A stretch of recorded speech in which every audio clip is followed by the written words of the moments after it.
Assalamualaikum warahmatullahi wabarakatuh.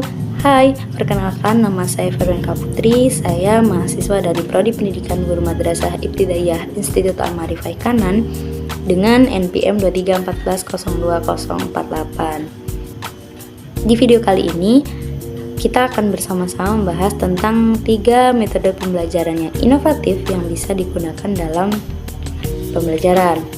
Apa sih 3 metode tersebut?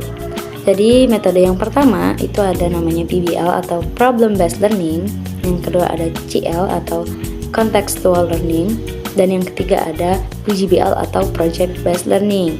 Langsung saja yuk kita bahas ke metode pembelajaran yang pertama.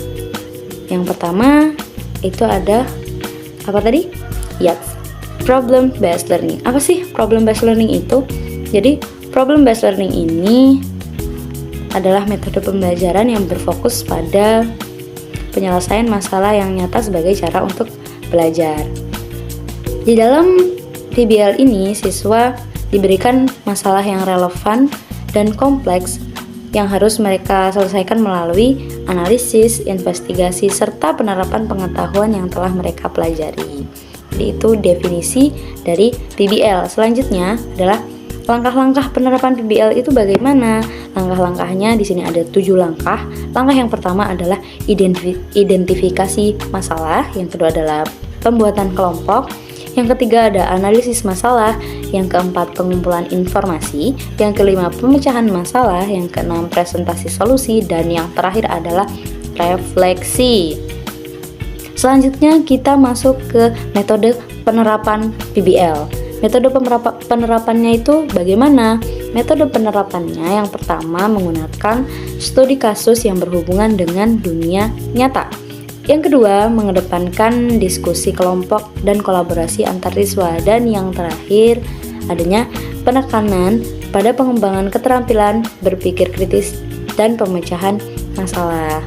Kita masuk selanjutnya, itulah penjelasan dari PBL. Selanjutnya kita masuk ke metode pembelajaran yang kedua, yaitu Contextual Learning CL.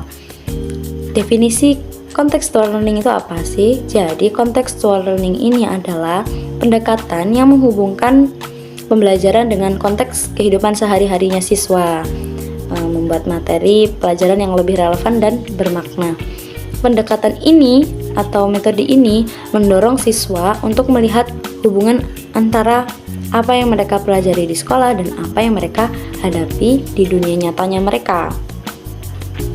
Itu definisinya. Yang selanjutnya adalah langkah-langkah penerapannya contextual learning bagaimana.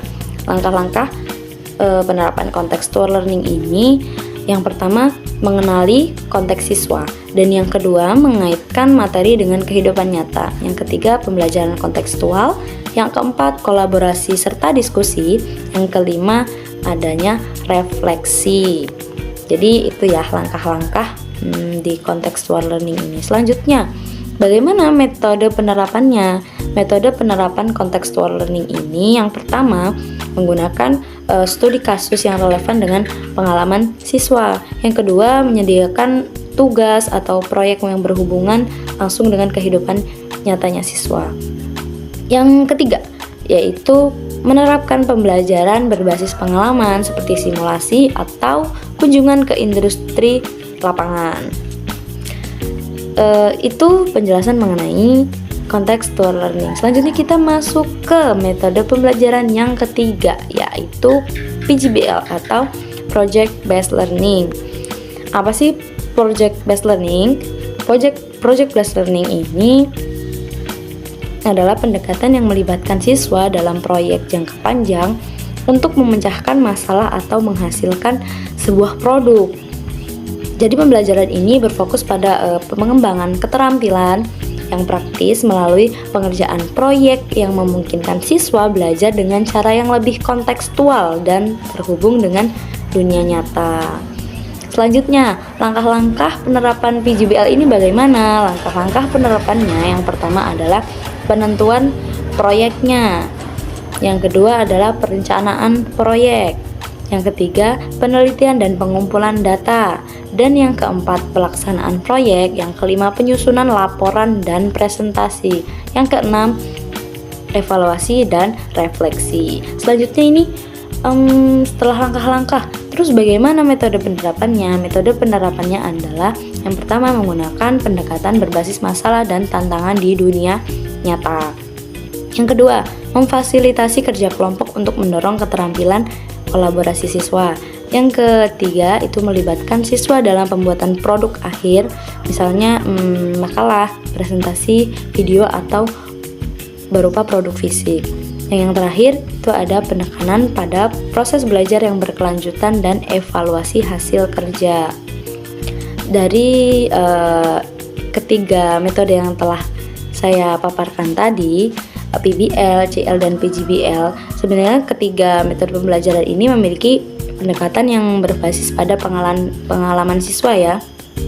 Tentunya dengan pengalaman tersebut dapat memotivasi siswa untuk terlibat aktif di dalam pembelajaran. Masing-masing ini pasti berfokus pada pemecahan masalah kan, tadi dari yang pertama, kedua, dan ketiga selalu ada yang namanya pemecahan masalah.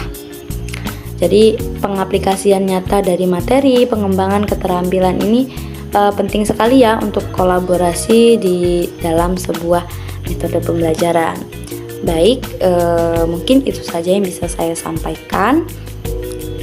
Kurang dan lebihnya saya mohon maaf. Saya akhiri. Wassalamualaikum warahmatullahi wabarakatuh.